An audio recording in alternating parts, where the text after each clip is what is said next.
अस्सलामुअलैकुम, आप देख रहे हैं नुमान खोखर यूट्यूब चैनल। आज की वीडियो डॉन ऑफ लाहौर में किस्त नंबर 7 जो कि सेकंड लास्ट किस्त है पेश की जा रही है।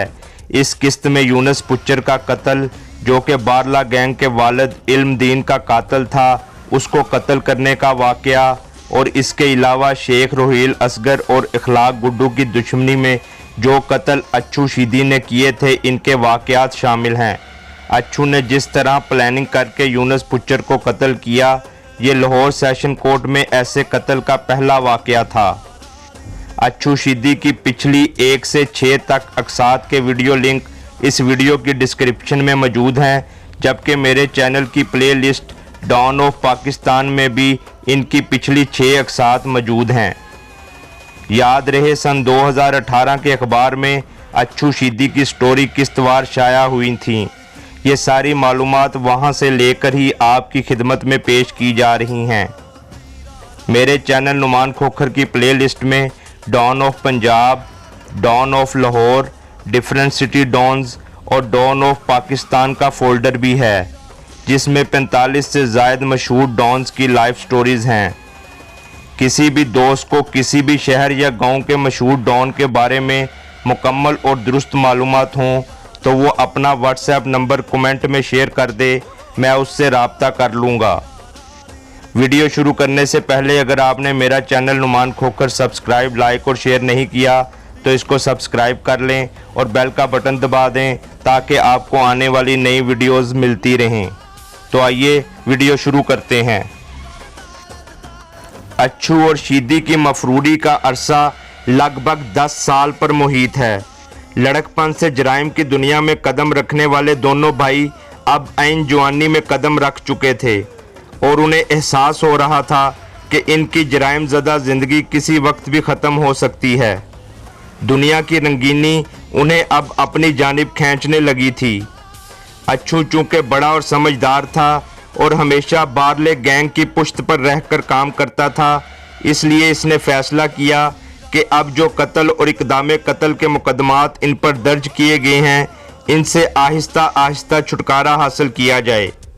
लेकिन इनके बाप का कातिल यूनुस पुच्चर अभी ज़िंदा था।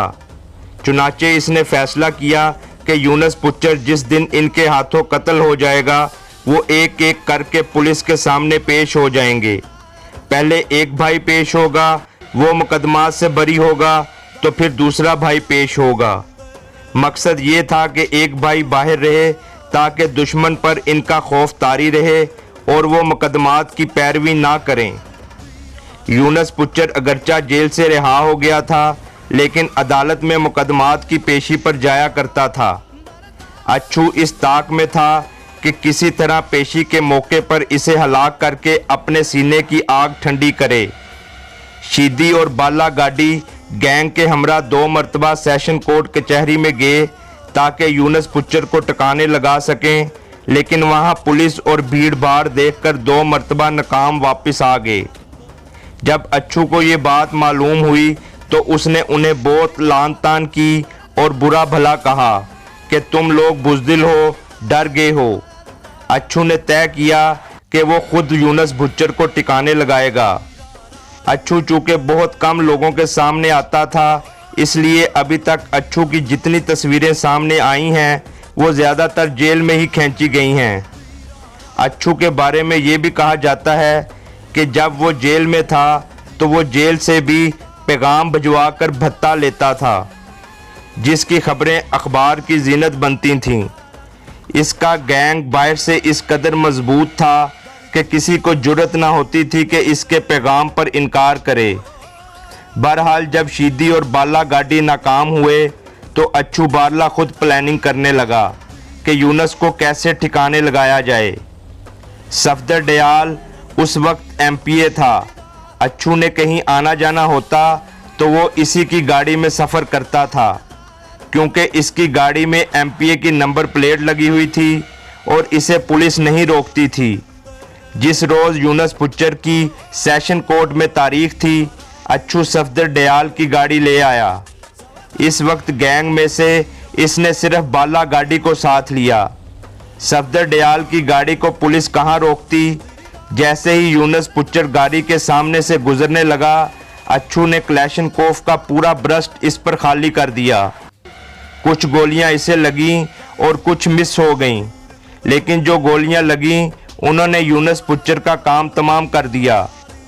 कार्रवाई करने के फौरन बाद अच्छू और बाला घाटी सफदर की गाड़ी में बैठे और ये जा वो जा लोग जब तक संभलते वो सेशन कोर्ट के अहाते से गाड़ी निकाल कर ले गए।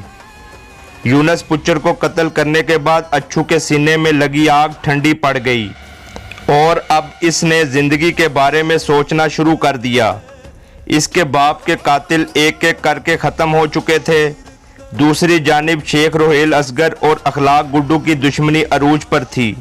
शेख रोहेल असगर का बाप और भाई इस दुश्मनी की भेंट चढ़ चुके थे, जबकि अच्छू और शीदी अब शेख की इमां पर इसका बदला लेने के लिए सरगर्म थे। माजा सिख जो अखलाक गुड्डू का बाप था, वकील था। चूँकि ये कब्ज़ा ग्रुप वगैरह के केस वगैरह लेता था, इसलिए इसके ताल्लुकात इन लोगों के साथ हो गए थे। शेख असगर लाहौर में नया कारोबार शुरू कर चुका था। चुनाचे कब्ज़ा और भत्ते के हवाले से इनके साथ मिराजदीन उर्फ माजा सिख की दुश्मनी शुरू हो गई, जिसके नतीजे में शेख असगर और इसका बेटा कत्ल हो गए, जबकि शेख रोहेल असगर जेल चला गया। जेल से ही इसने एमपीए का इलेक्शन लड़ा। माजा सिख के कत्ल के बाद गुड्डू और इसके चचा ने दुश्मनी को आगे बढ़ाया। माजे सिख के भाई का एक ही इकलौता बेटा था, जिसे अच्छू और ताऊ गाड़ी ने भरे बाजार में कत्ल कर दिया। इस कत्ल से माजे सिख का ख़ानदान हिल गया। माजे सिख के भाई के पास दौलत की रेल पेल थी, लेकिन इसका इकलौता बेटा इस दुश्मनी की भेंट चढ़ गया था। चुनाचे इसने अखलाक गुड्डू जो इसका भतीजा था, इसके लिए पैसों की बोरियों के मुंह खोल दिए थे और कहा जितना पैसा चाहे खर्च करो, लेकिन अच्छू और शीदी को किसी तरह टकाने लगवा दो। अच्छू और शीदी ने इसके बेटे के साथ साथ दो और लोग भी माजा सिख ग्रुप के कत्ल किए थे, इसलिए अब ज़रूरी था कि इनका बंदोबस्त किया जाता। इसी दौरान इलेक्शन भी सर पर आ गया। अच्छू और शीदी छलावे की तरह गायब हो गए। एक तरफ अखलाक गुड्डू के लोग जदीद असलहा लेकर दोनों को ढूंढते फिर रहे थे, तो दूसरी जानिब सफदर दयाल एमपीए का इलेक्शन लड़ रहा था। सफदर दयाल ने अच्छू और शीदी से कहा था कि इलेक्शन हर सूरत में जीतना है। चुनाचे अच्छू और शीदी ने इलेक्शन में सफदर दयाल के मुखालिफ को पैगाम भिजवाया कि इलेक्शन के दिन तुमने बीआरबी नहर के पार नहीं आना, वरना तुम्हारी ज़िंदगी की कोई ज़मानत नहीं होगी। चुनाचे इस दिन मुखालिफ पूरा दिन घर से नहीं निकला था और बारला ग्रुप ने धड़ाधड़ सफदर दयाल को वोट डलवा कर जितवा दिया था। जब सफदर की जीत का ऐलान हुआ तो बारला गैंग मुखालिफ के डेरे पर जा पहुंचा और वहां जाकर हवाई फायरिंग करते हुए मुखालिफ के घर पर भी फायरिंग कर दी। चुनाचे एक तरफ माजा सिख ग्रुप और दूसरी तरफ इलेक्शन में मुखालिफ ग्रुप के लोग इन दोनों भाइयों के पीछे थे। गुड्डू को चचा से जो पैसा मिल रहा था वो इसे पानी की तरह बहा रहा था। इसने पुलिस और दूसरे इश्तिहारियों को लाखों रुपए दिए कि किसी तरह अच्छू और शीदी को कत्ल कर दें, लेकिन बारला गैंग के ये दोनों लीडर इतने ताकतवर थे कि किसी को इन पर हाथ डालने की जुर्रत ना होती। एक जानिब ये दोनों जराइम की दलदल में गर्दन तक फंसे हुए थे, तो दूसरी तरफ इनकी वालदा दोनों के सरों पर सेहरा सजाना चाहती थीं, लेकिन ये मुमकिन नहीं था। शीदी के बारे में कहा जाता है कि खूबसूरत जवान था। जब वो कैंप जेल में था तो वहाँ एक मारूफ कातिल जो सियालकोट से था वो भी वहीं मौजूद था। इसने शीदी को देखा तो कहकहा लगाकर कहा कि ये शीदी है, ये तो औरतों की तरह खूबसूरत है, ये कैसे बदमाश, इश्तिहारी और कातिल हो सकता है। शीदी पतले और फुर्तीले जिस्म का मालिक था, इस पर गोरा चिट्टा भी था। इसी तनाज़र में इसने ये बात कही थी। इस वक्त तो शीदी खामोश हो गया। अब इसी से अंदाज़ा लगाया जा सकता है कि बारला गैंग किस कदर मजबूत था कि अगले रोज़ शीदी को जेल में असलहा पहुंच गया और शीदी इसके सर पर जा पहुंचा। उसने सर पर बोदी रखी हुई थी। अच्छू ने इसे कहा कि औरत मैं नहीं तुम हो जो ये बोदी सर पर रखे फिरते हो। चुनाचे शीदी ने भरी जेल में इस कातिल के सर से ये बोधी काट डाली और इसे कहा कि अब तुम मर्द दिखाई देते हो। शीदी पर जो मुकदमात थे वो आहिस्ता आहिस्ता अदम सबूतों की बुनियाद पर ख़त्म होते जा रहे थे और फिर एक दिन ऐसा आया कि वो मुकदमात से बरी हो गया।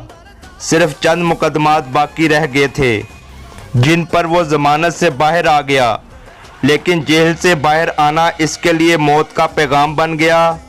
वो खूबसूरती और हुस्न जो शीदी का खासा था वही इसके लिए मौत का फंदा साबित हुआ। अगली किस्त नंबर 8 जो कि आखिरी किस्त है, इसमें दोनों भाइयों का पुलिस मुकाबले में कत्ल बयान किए जाएंगे जो कि अलग अलग जगहों पर और मुख्तलिफ तारीखों में हुए थे। मेरी तमाम वालिदैन से गुजारिश है कि अपने बच्चों की तालीम व तरबियत पर ख़ास तवज्जो दें और उन पर कड़ी निगाह रखें ताकि वो अच्छे इंसान बन सकें और पाकिस्तान की तामीर व तरक्की में अपना अहम किरदार अदा कर सकें। उम्मीद करता हूँ आपको वीडियो अच्छी लगी होगी। मेरा चैनल नुमान खोकर सब्सक्राइब, लाइक और शेयर करना ना भूलें और बेल का बटन ज़रूर दबाएं ताकि आपको आने वाली लेटेस्ट वीडियोज़ की अपडेट्स मिलती रहें। इसके साथ ही मुझे इजाज़त दें। अल्लाह हाफिज़।